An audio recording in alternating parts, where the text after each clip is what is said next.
नमस्कार, हून bill TV देख रहे हैं आप। मैं हूं आपके साथ विशाल गर्ग। खबरों की शुरुआत करेंगे। उत्तराखंड की राजनीति के मजबूत स्तंभ और पूर्व मुख्यमंत्री भुवन चंद खंडूरी अब हमारे बीच नहीं रहे। लंबे समय से बीमार चल रहे खंडूरी का निधन हो गया है। उनके निधन से उत्तराखंड ही नहीं, राष्ट्रीय राजनीति में भी शोक की लहर है। तो 91 साल की उम्र में उनका निधन हो गया है। 19 मई से 21 मई तक पूरे प्रदेश में राजकीय शोक भी रहेगा। इस दौरान सरकारी भवनों पर आधा झुका राष्ट्रीय ध्वज रहेगा।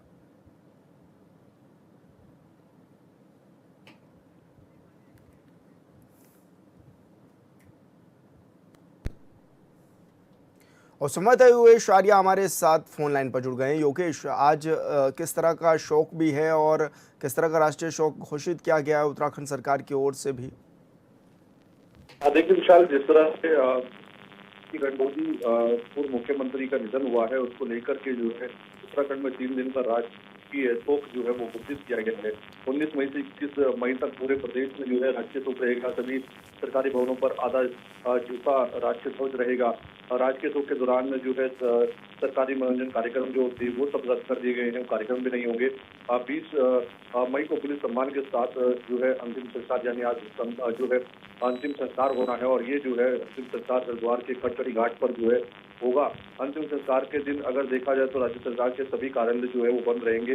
तो यानी कि अगर देखा जाए तो इसको लेकर के पूरी तरह से जो है पूरा प्रोटोकॉल इस तरीके से जारी किया गया था। और इसके साथ साथ अगर देखा जाए तो जो पीसी खंडूरी का जो पार्थिव शरीर है वो जो है भाजपा प्रदेश कार्यालय में भी लाया जाएगा, जहां पर अंतिम दर्शन होंगे। वहां पर जो है भाजपा के पदाधिकारी कार्यकर्ता जो है अंतिम दर्शन कर पाएंगे, और मुख्यमंत्री गुरशरण सिंह धामी भी इस दौरान जो है वहां पर मौजूद रहेंगे। जी योगेश, क्योंकि एक साफ छवि, ईमानदार छवि के नेता रहे भुवन खंडूरी, और क्योंकि उत्तराखंड में 2 बार मुख्यमंत्री के तौर पर भी उन्होंने कार्यभार संभाला, किस तरह की बड़ी उपलब्धियां उनके समय में रही और किस रूप में अब उस चीज को देखा भी जा रहा है?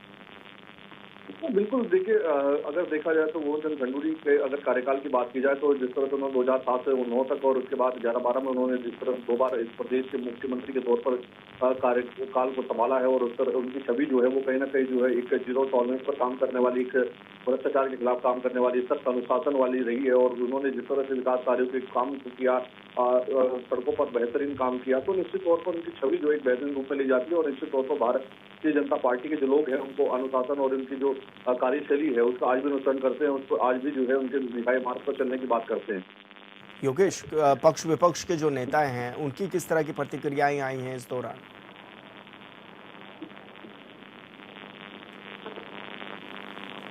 लगता है संपर्क नहीं हो पा रहा है। बहुत शुक्रिया योगेश आपका हमारे साथ जुड़ने के लिए। उत्तराखंड की राजनीति के मजबूत स्तंभ और पूर्व मुख्यमंत्री भुवन चंद खंडूरी अब हमारे बीच नहीं रहे। लंबे समय से बीमार चल रहे खंडूरी का निधन हो गया है। उनके निधन से उत्तराखंड ही नहीं, राष्ट्रीय राजनीति में भी शोक की लहर है।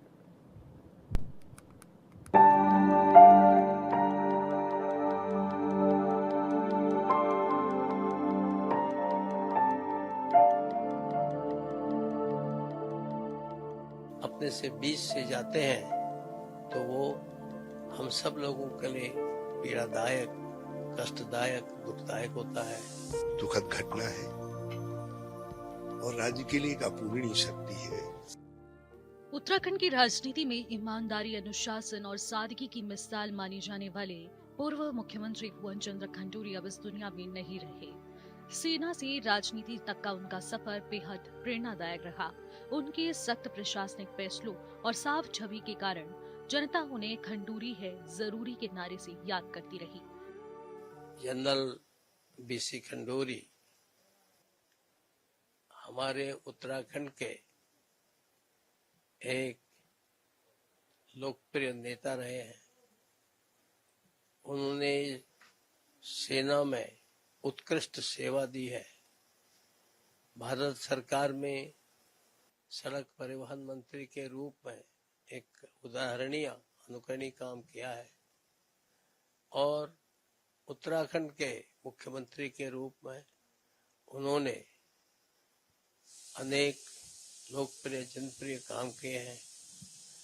और हमारे यहाँ उत्तराखंड में खंडूरी जी हम सब लोगों में से वयोवृद्ध नेता थे। और ऐसे अपने से जो वरिष्ठ नेता अपने से बीच से जाते हैं तो वो हम सब लोगों के लिए पीड़ादायक, कष्टदायक, दुखदायक होता है। उनके परिवार वालों को भगवान इस कष्ट को सहन करने की शक्ति देंगे। देहरादून में 1 अक्टूबर 1934 को जन्मे भुवन चंद्र खंडूरी ने राजनीति में आने से पहले भारतीय सेना में लंबी सेवा दी। मेजर जनरल के पद से रिटायर होने के बाद उन्होंने भारतीय जनता पार्टी का दामन थामा और जल्द ही संगठन में मजबूत पहचान बना ली। सेना अधिकार से मुख्यमंत्री तक का सफर।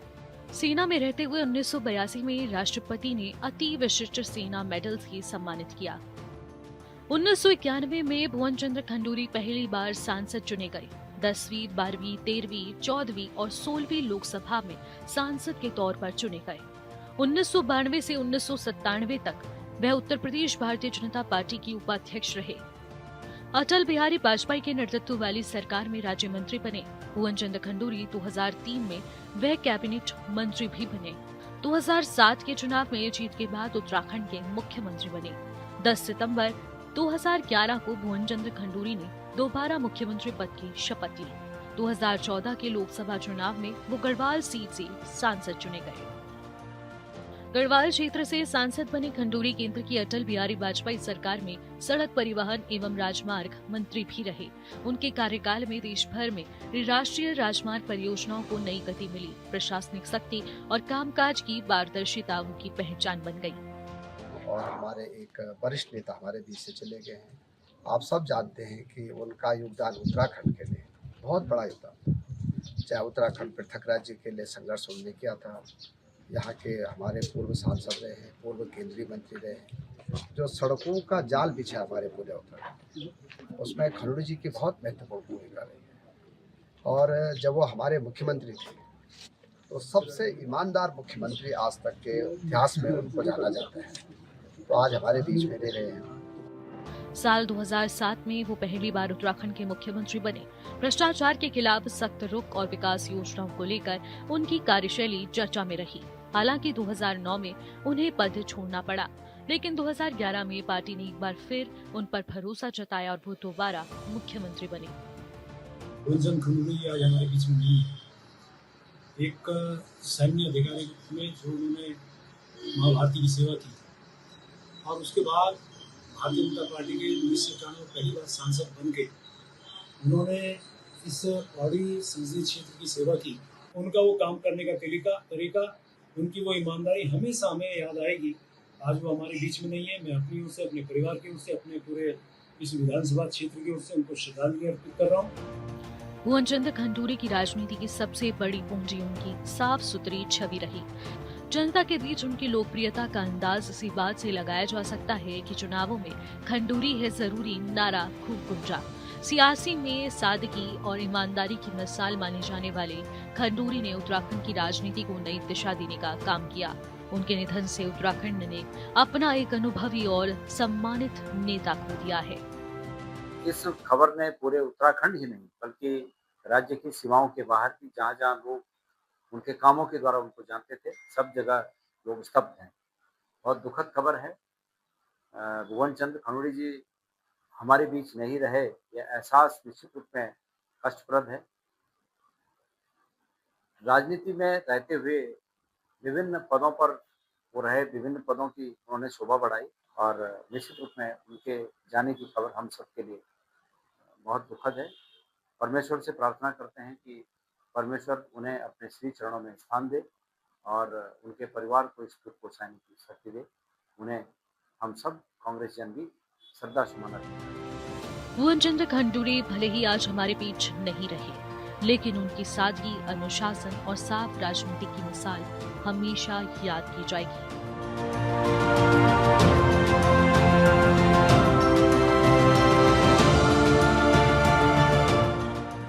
उत्तराखंड के पूर्व मुख्यमंत्री रहे भुवन चंद्र खंडूरी का आज निधन हो गया है। मैक्स हॉस्पिटल में उन्होंने अपनी अंतिम सांसें ली हैं। 91 वर्ष की आयु में उनका निधन हो गया है। अब ये राज्य के लिए भी बहुत बड़ी क्षति है और आज पूरा प्रदेश शोक की लहर में भी डूबा हुआ है। वहीं मुख्यमंत्री पुष्कर सिंह धामी ने भी शोक व्यक्त किया है। उन्होंने एक्स पर भी पोस्ट किया और उन्होंने बताया कि बीजेपी के लिए ये बहुत बड़ी क्षति है। 2007 से 9 तक उत्तराखंड के मुख्यमंत्री के रूप में वो विराजमान भी रहे और उसके बाद 2011 में पार्टी ने एक बार फिर से उनको मुख्यमंत्री बना दिया था। यानी कि उनके नाम का एक टैग भी चला कि खंडूरी है जरूरी, और कितने वो जरूरी हैं वो आज दिख भी रहा है, क्योंकि आज पूरे प्रदेश में शोक की लहर भी है। बीजेपी के तमाम नेता जो हैं वो आज शोक में डूबे हुए हैं, और विधानसभा अध्यक्ष जो रितु खंडूरी हैं उनके वो पिता भी हैं, और ऐसे में पूरे प्रदेश में शोक की लहर है, क्योंकि अटल जी के बेहद खास थे और अटल जी ही उनको सेना से रिटायर्ड होने के बाद बीजेपी पार्टी में लेकर आए थे। ऑनबिल टीवी के लिए देहरादून से विशाल कर। खबरों में आगे बढ़ेंगे। देश में बढ़ती महंगाई और नीट पेपर लीक मामले को लेकर गुस्सा पहाड़ों तक भी पहुंच गया है। चक्राता विधानसभा के कालसी में यूथ कांग्रेस कार्यकर्ताओं ने केंद्र और प्रदेश सरकार के खिलाफ जोरदार प्रदर्शन किया। पेट्रोल, डीजल और रसोई गैस के लगातार बढ़ते दामों से नाराज कार्यकर्ताओं ने सरकार पर जन विरोधी नीतियों का आरोप लगाते हुए जमकर नारेबाजी की और बीजेपी सरकार का पुतला भी दहन किया। प्रदर्शन में शामिल जिला पंचायत सदस्य दीवान सिंह तोमर ने कहा है कि एक तरफ महंगाई से आम आदमी की कमर टूट रही है तो दूसरी तरफ नीट पेपर लीक जैसे मामलों में युवाओं के भविष्य को संकट में डाल दिया है। उन्होंने चेतावनी दी कि अगर जल्द ही महंगाई पर नियंत्रण और पेपर लीक मामले में सख्त कार्रवाई नहीं हुई तो आंदोलन को और तेज किया जाएगा।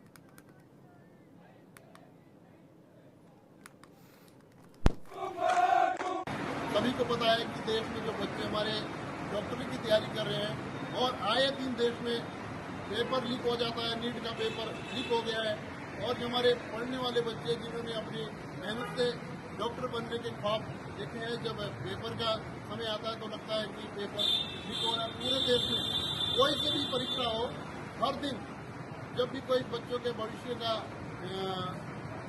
कुछ पेपर होता है जिससे अपने रोजगार के लिए और सरकारी सेवा के लिए कुछ करने की सोचते हैं, तो सरकार का लगता है जब तक पेपर सेंटर में जाते हैं तब तक वो पेपर लीक हो जाता है।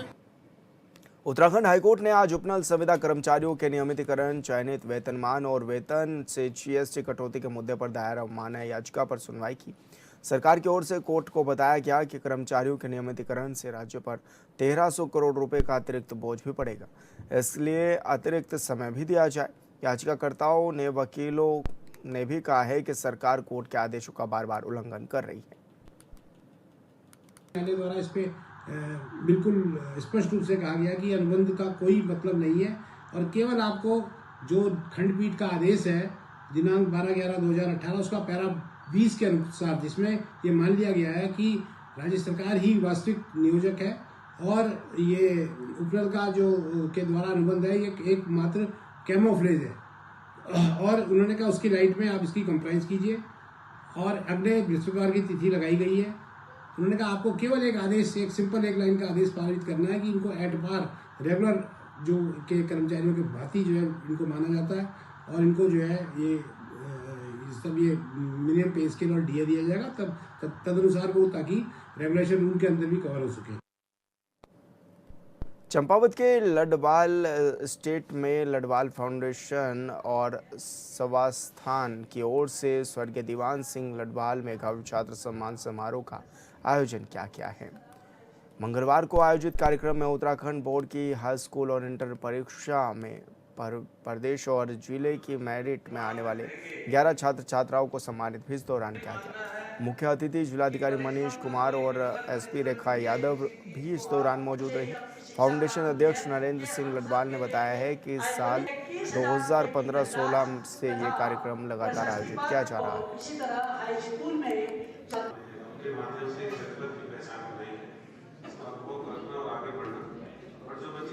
2015-16 से ये इवेंट कराया जा रहा है। इसमें हमारे जो मेधावी छात्र हैं पूरे ज़िले के, उनको सम्मानित किया जाता है। इस बीच हम लोगों ने जो पाया है, जो हमारे सबसे पहले हम लोग 2015-16 की बात करेंगे तो उस समय हमारे विवेकानंद मंदिर लोहाघाट चंपावत के बच्चों का ही वर्चस्व रहता था।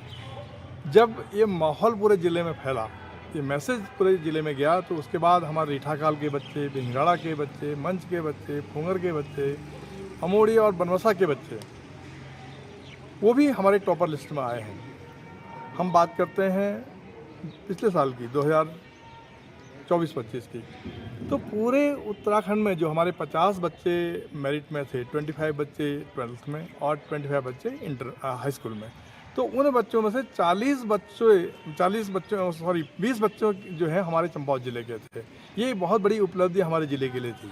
इस बार भी हमारे ज़िले के 11 बच्चों ने पूरे स्टेट में अपनी जगह बनाई है टॉप 25 में। तो एक माहौल बनाने की कोशिश की गई है और हमारे शिक्षकों ने बहुत मेहनत करी है, अभिभावकों ने बहुत मेहनत करी है, हमारे बच्चों ने बहुत मेहनत करी है। हम चाहते हैं कि शिक्षा के माध्यम से हमारे बच्चे ज़िले का नाम रोशन करें और देश और समाज राष्ट्र निर्माण में काम आए। चंपावत जिले के लोहाघाट स्थित प्रसिद्ध पर्यटन स्थल कोली ढेग झील के गेट की मरम्मत के चलते गेट खोल दिए गए थे। इससे छोड़े गए पानी के कारण लोहावती नदी का जल स्तर बढ़ गया। सुरक्षा को देखते हुए नौका संचालन भी बंद कर दिया गया। सिंचाई विभाग लोहाघाट की ओर से की जा रही इस मरम्मत कार्य की देख रेख अधिशासी अभियंता RD भट्ट कर रहे हैं। रुड़की से आई विशेषज्ञ टीम ने गेट की मरम्मत भी पूरी कर ली है और उसकी सफल टेस्टिंग भी कर ली गई है।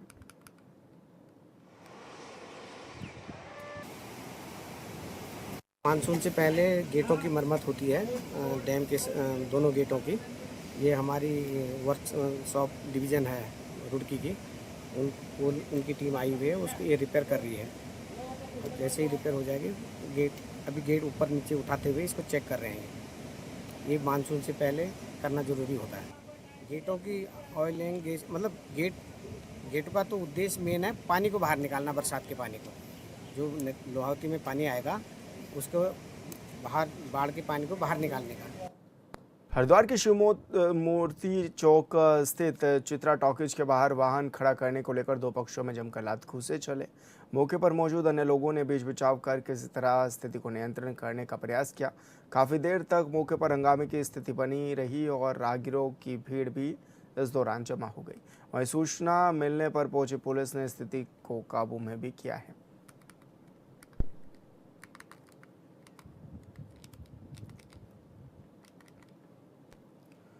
हरिद्वार के पथरी क्षेत्र में नाबालिग बेटियों के साथ आपत्तिजनक कृत्य के आरोप में पिता पर गंभीर धाराओं में मुकदमा दर्ज किया गया है। पत्नी की तहरीर के आधार पर पथरी थाने में पॉक्सो एक्ट समय संबंधित धाराओं में मुकदमा दर्ज किया गया। आरोप है कि शख्स की ओर से बड़ी बेटी के साथ लंबे समय से गलत काम किया जा रहा था। इसी के साथ छोटी बेटी के साथ भी छेड़छाड़ और जबरन हरकत के प्रयास के आरोप सामने आए हैं। पीड़िता की मां की शिकायत में मारपीट और जान से मारने की धमकी देने की बात भी दर्ज की गई है। मुकदमा दर्ज होने के बाद पुलिस ने त्वरित कार्रवाई करते हुए आरोपी को गिरफ्तार कर लिया है।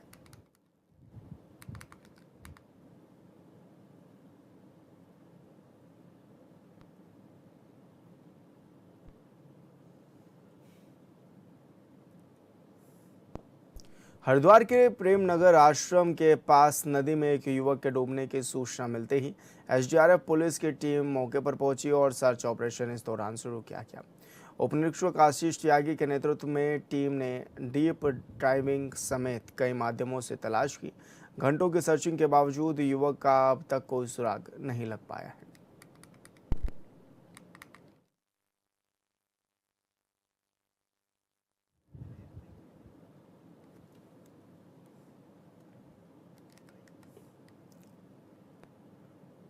इसमें कोई शक नहीं है कि उत्तराखंड में जारी चारधाम यात्रा में रिकॉर्ड संख्या में तीर्थयात्री आ रहे हैं और सरकार के मुताबिक बेहतर व्यवस्थाएं भी की गई हैं। लेकिन एक महीने में ही 50 से ज़्यादा लोगों की जान भी इस दौरान चली गई हैं। ज़्यादातर मौतें दुर्घटनाओं के कारण नहीं बल्कि स्वास्थ्य संबंधी समस्या जैसे दिल का दौरा, ऊंचाई पर होने वाली बीमारी, उच्च रक्तचाप और खराब मौसम के संपर्क में आने के कारण हुई है। इधर कांग्रेस पहले भी व्यवस्थाओं पर सवाल उठा रही थी और आज भी सवाल खड़े कर रही है।